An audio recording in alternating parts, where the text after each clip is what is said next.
पर आए? यहाँ पर कोई नहीं आया, ना कोई मंत्री, ना विधायक, ना सांसद, कोई यहाँ पर एक पैसे का देखने नहीं आया। हम लोग कास्ट से यादव हैं, इसलिए जो है बाबा साहब ठाकुर हैं मुख्यमंत्री, अभी ब्राह्मण या जो है ठाकुर अन्य कास्ट का होता यहाँ पर, तो बाबा साहब के एक से एक अमला पूरा यहाँ पे नज़र आता। गाँव के लोग वहाँ से लेने के लिए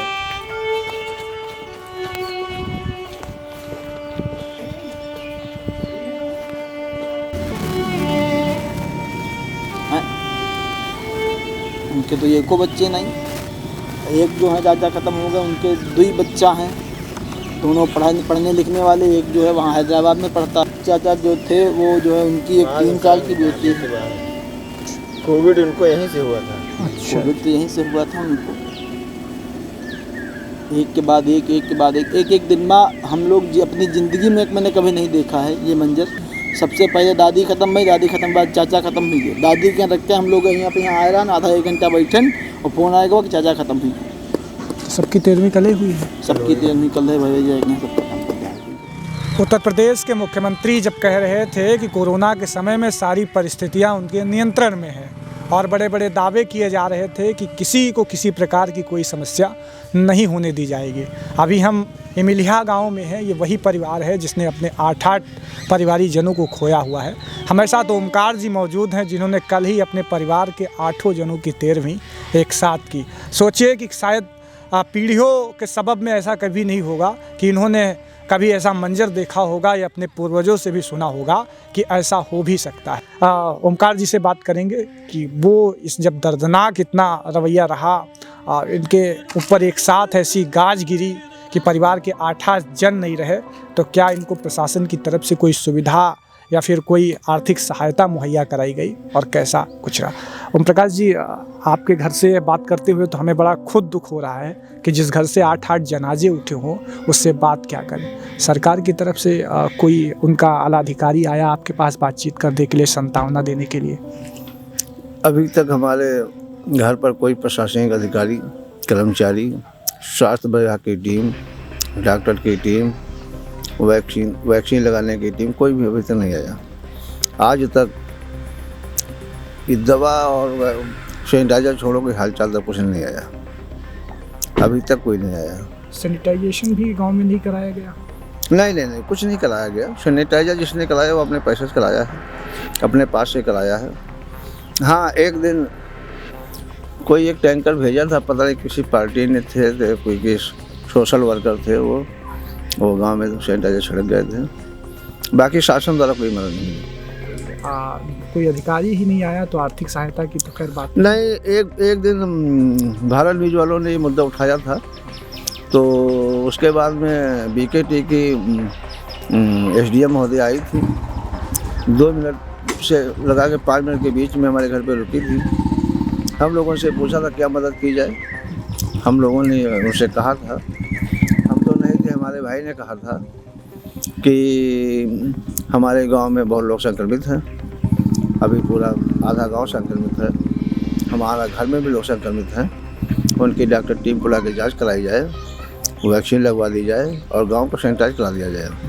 लेकिन उन्होंने कहा 2 घंटे के अंदर सारी व्यवस्था की जाएगी और लेखपाल को निर्देशित करते हुए वापस चली गई, जो आज तो वापस नहीं आई।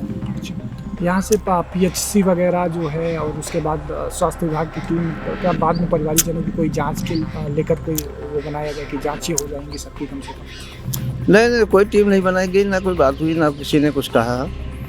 यहाँ पर जो भी पॉजिटिव था सब प्राइवेट अपनी जांच कराए। जिनकी कोरोना जांच हुई, जो पॉजिटिव हुए, उन्होंने झोला छाप डॉक्टर दवा ली। हॉस्पिटल जाते हुए डरते थे क्योंकि हमारे यहाँ कई लोग मर चुके थे।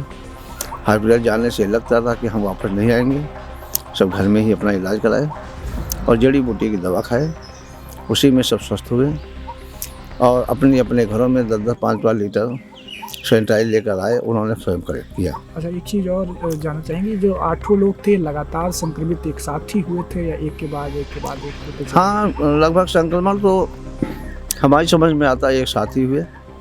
हमारी 2 बहनें यहाँ थी, हमारे सभी भाई थे। हम 2 भाई शहर में रहते हैं जो गांव से संबंध नहीं रख पाए उस बीच में, जो हम लोग पॉजिटिव होने से बच गए। बाकी सभी भाई पॉजिटिव हो गए, बहनें पॉजिटिव हो गई।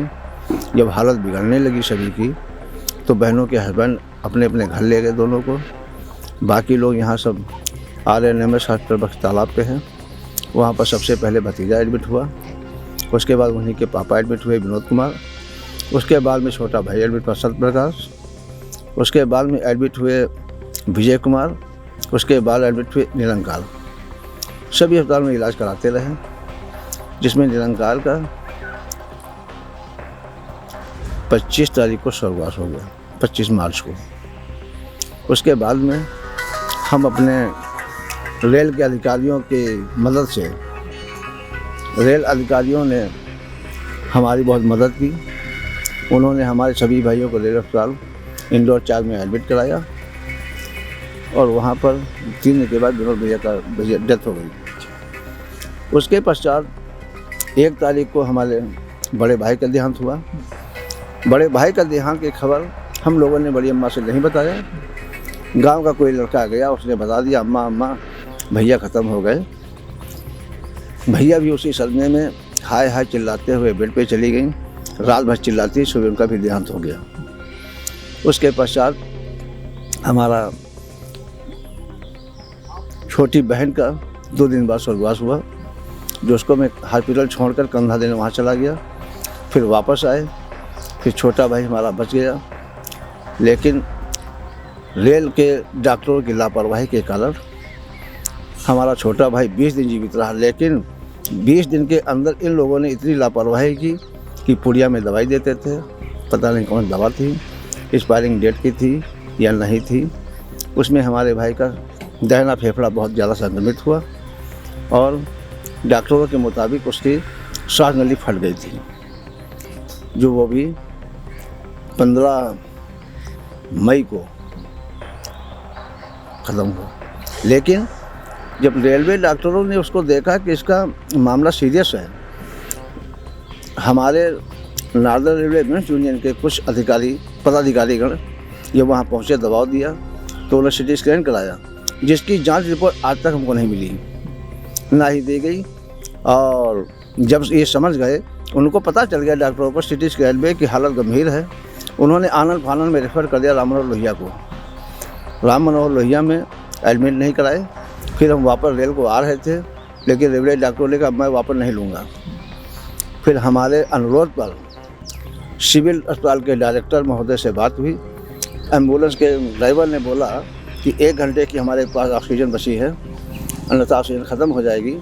जब हमने डायरेक्टर सिविल को अनुरोध किया तो उन्होंने कहा मेरा अस्पताल ले जाओ, मैं डॉक्टर से बात करता हूँ, और वहाँ पे हमें रात भर एडमिट कराया गया। फिर दूसरे दिन सुबह हम उसको हेलम हॉस्पिटल दुबग्गा लाए। आधे घंटे के बाद उसका स्वर्गवास हो गया।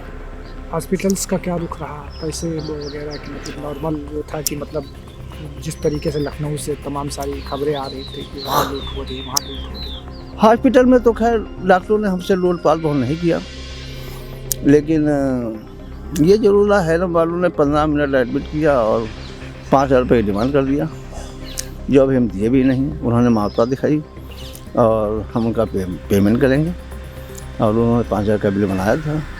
मैंने अनुरोध किया था, बोले जो देना हो दे दो। ऐसी कोई बात नहीं है, डॉक्टरों से कोई शिकायत नहीं, लेकिन शिकायत भाई रेल डॉक्टर से है। उन्होंने मेरे भाई को लापरवाही कर मारा, और जो मजले भैया थे जब उनकी डेथ हुई है, आधे घंटे के लिए रेलवे अस्पताल में ऑक्सीजन बंद हो गई थी, ऑक्सीजन नहीं थी, जिस कारण हमारे मजले भैया का भी स्वर्गवास हुआ। हमारे साथ और भी परिवार के एक आध युवा हैं, हम बात करेंगे उनसे भी कि इस दर्दनाक भीभत्स मंजर में उन्होंने तो अपना दृश्य ऐसे जीवन में कभी नहीं देखा होगा, तो उनको क्या कुछ वो सोचते हैं इस सब के बारे में हम बात करेंगे उनसे। क्या नाम है आपका? कुंवर प्रताप। कुंवर प्रताप, रिश्ते में सब आप लोगों के चाचा या दादी बुआ इसी तरह लगते होंगे? पापा। अच्छा, आपके पिताजी भी एक्सपायर हुए हैं। कोई अभी तक प्रशासन की तरफ से आपको कोई पूछने वाला? नहीं, अभी तो कोई पूछने वाला नहीं है। परिवार में कितने लोग हैं? परिवार में कम से कम नहीं मतलब आपके परिवार में पिताजी और आप? अच्छा, हम 5 लोग थे। बड़ी बहन की शादी हो गई है, छोटी बहन पढ़ रही है, अभी पढ़ रहा हूँ, और मम्मी है बस। मतलब तो कोई मतलब मेन जो कमाने वाला सदस्य था वो? नहीं, अब कोई नहीं है। कोई नहीं।